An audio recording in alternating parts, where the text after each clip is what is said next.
ordinateur opérationnel. Donc présentation de Davy Mordon. Mon plan, présentation du campus La Providence, l'organigramme du campus, mon parcours, la carte des formations, mes domaines d'intervention, ma mission d'appui au chef d'établissement, et puis je finirai par une petite conclusion. Le campus La Providence de Blois est un lycée catholique d'enseignement et centre de formation continue par alternance. Il fait partie de la tutelle congréganiste des Filles du Cœur de Marie, fondée par Père Clorivière et Adélide de Cissé en 1791, juste après la Révolution. Le lycée est situé en plein centre-ville de Blois et il propose des formations de la 4e prépa métier au bac+3. Il est situé juste à côté du château de Chambord. Donc voici la région centre, avec ces deux grandes villes, Tours et Orléans. Blois est situé en plein milieu, sur la Loire. Le campus est situé sur un parc de 3 hectares. L'organigramme du campus, donc 1090 élèves, étudiants et stagiaires, encadrés par 110 enseignants et 16 formateurs. Et nous avons 4 pôles qui permettent de piloter: le pôle administration et logistique, le pôle formation initiale, le pôle vie scolaire et le pôle formation continue et CFA. Tout ça encadré par la chef d'établissement, Madame Guichon. Et nous faisons partie donc du pôle de formation initiale à 2 demi-postes de DLFPT, Madame Gonzalez et moi-même. Les effectifs du campus, donc sur le lycée, 50% d'élèves en lycée professionnel, 25% dans le lycée général et technologique et 25% autres dans l'enseignement sup. Vient s'additionner 200 élèves de formation continue. Mon parcours, mes formations. Donc je suis enseignant depuis 1997. J'enseignais au début en BEP électrotech et en bac STI dans les matières de la physique appliquée et du génie électrotechnique. Je suis professeur principal des bacs STI depuis 1997. J'ai pris les fonctions de responsable du lycée technologique en 2005 jusqu'à 2007, avec les missions de promotion du lycée technologique, la coordination des équipes pédagogiques et l'organisation des examens blancs et des épreuves pratiques du bac. Depuis 2017, je suis DLFPT à mi-temps et mi-temps post-enseignant. Le campus et ses 4 pôles sont représentés dans 3 filières. La première filière, la filière administrative et commerciale, qui est composée d'un CAP, de 2 bacs pro, d'un bac technologique, et les élèves peuvent poursuivre leurs études dans nos 2 BTS, commerce international et support action managériale, avec cette année, en mois de septembre, une ouverture sur la mention complémentaire AG2S, qui veut dire animation, gestion de projets dans le secteur sportif. Et puis au sein de l'IFC, l'Institut de formation continue, nous proposons des titres professionnels et des BTS en alternance et en apprentissage.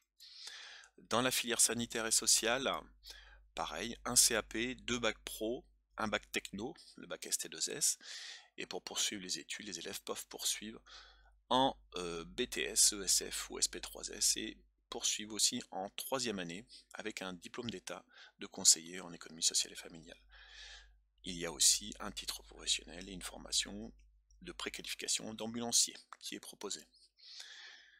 Et pour finir, donc la filière énergie et numérique, 2 bacs pro, MELEC et SN, un bac techno, le bac STI 2D avec les spécialités énergie, environnement et système informatique et numérique. Et les élèves peuvent poursuivre en BTS système numérique informatique des réseaux. Avec le CFC et le CFA, nous proposons des titres professionnels et ces formations post-bac peuvent être aussi en apprentissage. Donc voilà, les 4 pôles sont représentés dans nos 3 filières. Mes domaines d'intervention. Donc la filière énergie numérique, ce sont mes domaines et j'interviens notamment dans cette filière. Dans le cadre de cette filière, la chef d'établissement me consulte quant en termes d'investissement de mobilier, de système pédagogique, de rénovation et même d'implantation de nouveaux plateaux techniques. Elle me consulte aussi pour les budgets de fonctionnement, car c'est une filière qui est consommatrice de petits matériels. Mon exemple de mission d'appui au chef d'établissement.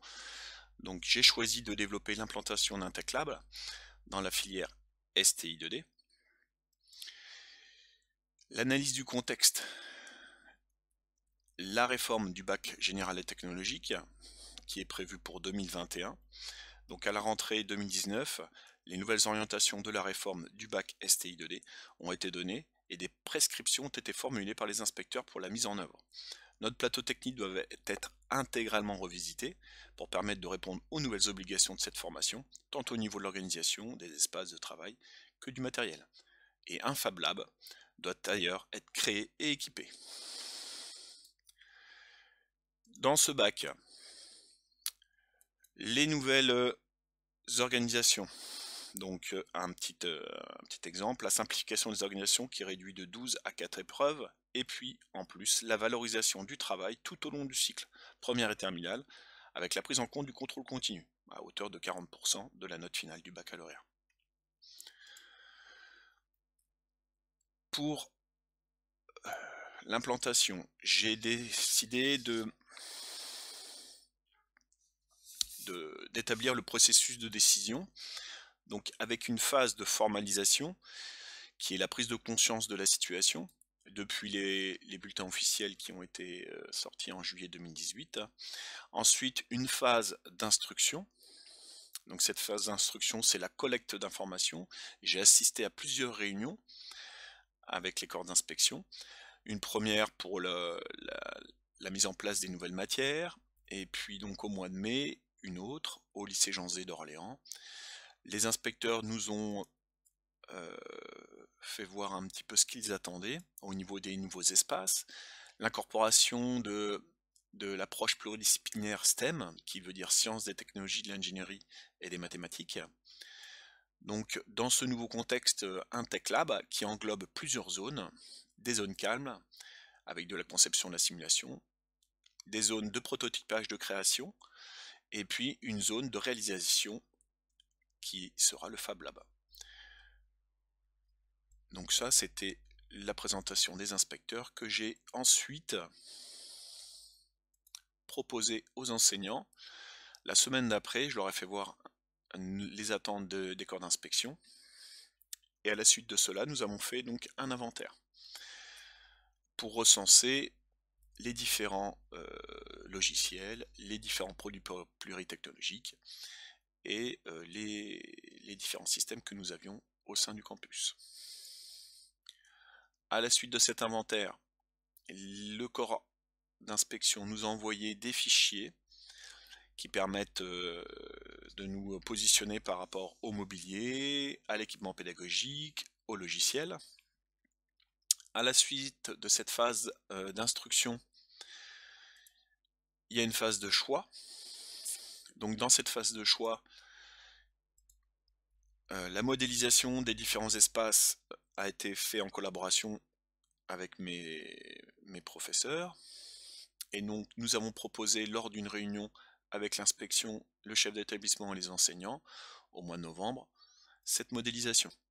Donc ici, c'était les anciennes salles, avec des anciens laboratoires d'enseignement technologique transversal avec la spécialité SIN, une salle de repos au centre avec un bureau inoccupé, et puis donc à votre droite, une autre salle du laboratoire de spécialité énergie-environnement. Ce qui a donné donc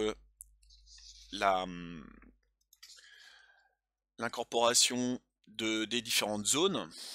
Donc au centre, justement, le Fab Lab qui était à créer, avec des zones de conception, des zones calmes, des zones d'expérimentation en matière énergie et information, des zones de réalisation et de prototypage, et ce qui nous donne, voilà, en 3 dimensions, cette conception des nouveaux espaces. Donc vous pouvez voir les deux salles, sur votre gauche et sur votre droite, l'incorporation du Fab Lab qui était prévu avec l'imprimante 3D, le scanner 3D, la fraiseuse à commande numérique et la machine à découpe laser. Et donc du nouveau mobilier, des tableaux et des nouveaux espaces.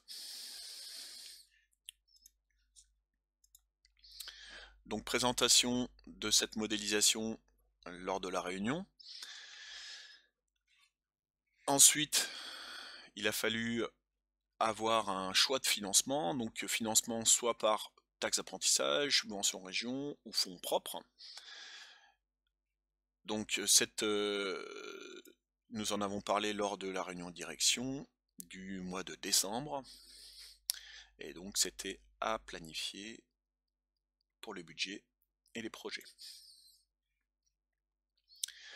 J'ai ensuite établi, et ça m'a pris du temps, des devis concernant toutes ces machines, puisque nous devons faire un appel d'offres sur plusieurs fournisseurs, et donc une quarantaine de devis ont été établis. Ensuite, l'étude du dossier de subvention de région. Donc, Madame Guichon, en janvier, qui est ma chef d'établissement, nous a proposé une réunion avec le responsable du service informatique et du service technique sur l'impact et les champs d'activité pour cette mise à niveau du plateau technique. La phase d'exécution. Donc une phase d'exécution qui est la création donc du dossier de subvention région. Madame Guichon a décidé de prendre en compte cette subvention. Donc par exemple un fichier qui récapitule l'ensemble des devis que nous avons choisis, et en comparaison entre deux découpes laser technologie service ou un fournisseur du coin qui s'appelle Jambe 78, une différence de prix, et c'est pour cela que l'on a choisi en termes de budget la technologie service. Ce qui nous donne un dossier de subvention région, voilà, qui permet de voir les différentes dépenses, et donc pour une somme totale de 100 000 euros. La partie de rénovation du bac STI 2D est à hauteur de 50 000 euros. La planification des travaux, qui a été faite par Madame Guichon et moi-même, donc avec la commande à partir de juin, juillet, les travaux, et puis donc la finalisation de l'installation et la formation en septembre.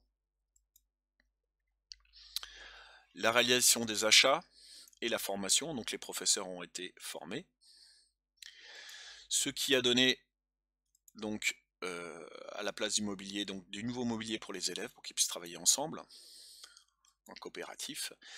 Ils travaillent par petits groupes, donc se motivent.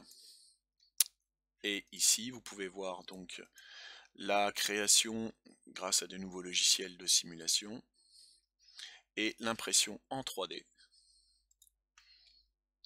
voilà, dans le TechLab. Le Fab Lab entre les deux, avec la Charlie Robot et la machine à découpe laser, donc des machines qui sont quand même importantes. Donc cette mission a été menée donc sur 2 années conjointement avec Madame Guichon, la chef d'établissement. Une réforme et l'opportunité d'évoluer dans ces pratiques et d'avoir une nouvelle approche pédagogique, d'obtenir du matériel à la pointe de la technologie, crée donc une dynamique positive dans les équipes enseignantes. Concernant les équipements, je me suis rapproché de collègues des DFPT lors de réunions pour les questionner sur l'efficience d'acquérir de tels outils, comme la machine à découpe laser, qui avait somme toute un budget très important. Monsieur Mir, des DFPT du lycée Édouard Branly de Dreux, m'a répondu: c'est une machine les plus utilisées du lycée. Cela m'a conforté donc dans l'investissement de cette machine. Mais le changement est source de questionnement et de positionnement, et je me suis heurté aux enseignants lorsque je leur ai parlé de la transformation de la salle de repos en Fab Lab. Je m'y attendais. Après d'importantes concertations avec les enseignants, d'échanges, et en mesurant les avantages et les inconvénients pour garder une cohésion et une harmonie d'équipe, j'ai donc proposé à Madame Guichon, la chef d'établissement, de diviser la salle en deux. Et j'ai donc décidé de laisser les équipements dangereux dans ce Fab Lab, qui nécessite une présence d'enseignants, et de déplacer le scanner et l'imprimante 3D sur les plateaux techniques, en lien avec les enseignants. Pour clore cette mission, le 12 février 2021, l'inspecteur STI et la chef d'établissement sont venus visiter le Tech Lab en présence des enseignants et ont constaté l'évolution du plateau technique. À ce jour, je ne peux pas dresser un bilan subjectif car la formation se fait depuis novembre sous forme hybride, présentielle, distancielle. Les projets élaborés en fin de première et terminale sont bousculés par la pandémie. Cependant, j'ai pu observer quelques travaux dans le Fab Lab, comme vous avez pu voir avec les petites photos, et l'appropriation des différentes zones par les apprenants.